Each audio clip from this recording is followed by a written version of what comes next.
Mare, he trobat l'última resposta a la vida en prosa que ens van prometre. Tinc el nus fent vol a la tràquea i cerco el mètode i la forma de treure'l sense patir en cap sentit l'agonia de perdre quelcom propi. Ens hem anat distanciant entre allò que desitjàvem i allò que no es va poder realitzar perquè, mare, no tot es pot aconseguir menys quan depèn d'una mateixa.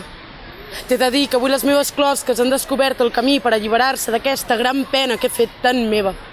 M'he despertat amb un raig acariciant-me. Observar des del llit com dues tórtores s'estimaven en la seva forma més tendra i he pensat en nosaltres. En nosaltres, mare. Quina meravellosa tragèdia que ens caigués aquell meteorit sense avís ni remitents, sense pors i angoixes ens vam convertir en dues ànimes perdudes que van néixer sense el do de saber gestionar alguna cosa tan efímera com és l'amor propi i la mort de la presència d'algú que hi era i en l'endemà d'aquell dia d'agost tan poc calorós va desaparèixer. Quina meravellosa tragèdia, quina tragèdia tan empoderadora. Quina família tan quotidiana, tan diària i tan normal, que li va caure un meteorit com a moltes d'altres i es va aixecar.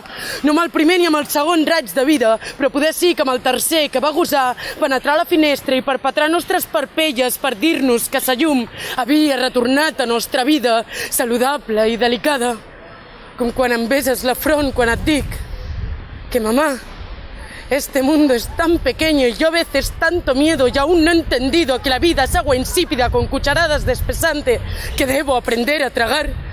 I per això, mare, avui que m'he despertat amb uns braços acollint-me en el seu pit durant el temps que la fragilitat de la nit no es trenca pel dia, vull dir-te que quina meravellosa tragèdia que la vida ens tingui aquí. Quin meravellós plaer estar unides, retrobar-nos i estimar-nos com ens estimem.